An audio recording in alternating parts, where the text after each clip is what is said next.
Hello again. The last time I was telling you about General Alexandre, he had just been promoted to the third highest rank in the French army, commander of the Army of the West. Well, one day, while doing a reconnaissance in the Alps with a team of 14 men, he learned that two squadrons of enemy cavalry were approaching. They all turned to Alexander in a state of panic, but Alexander had a plan. While they were trembling, he was actually chuckling. He ordered his men to hide behind a hedge and said to them, "You're going to laugh at this one. It'll be up to you now to amuse the Austrians. Just stay hidden and don't move. I'm going to look for them, and when I return, let me pass and then shoot whoever follows me." So, sword in hand, he galloped off alone to engage the Austrians. At the turn, he met up with the advance guard in the narrow path. With three swipes of his sword, he felled the first three. Four others behind them instinctively stopped their horses. In a second, he was on them all, not giving them a chance to even turn around. He stabbed, hacked, and overturned them, his saber coming from everywhere. With one of them, he actually smashed in his skull with his fist. Three more hacks, three more corpses. The survivors fled, and then, in the state of panic from this seemingly invincible madman, they reformed with the rest of their unit and came back for the attack.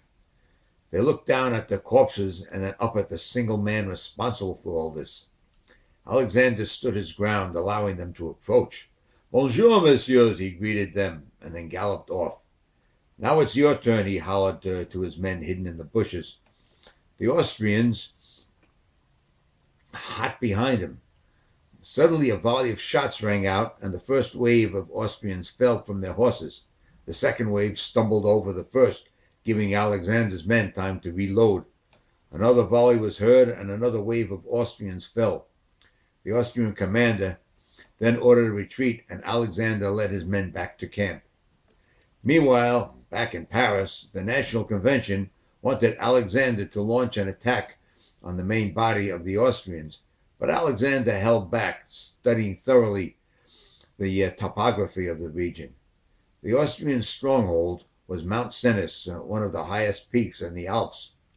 It was assailable only from three sides, the fourth one being so well protected by nature that the Austrians took no further precaution than putting up a stockade.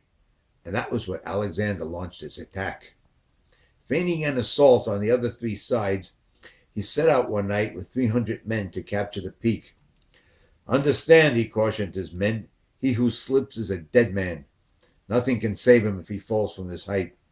It will therefore be useless to call for help.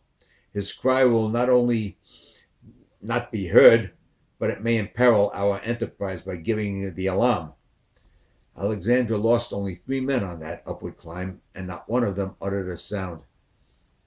Alexander's troops eventually did reach their objective, and, surprising an unprepared enemy, took the peak. Now, all of France was elated, and the National Convention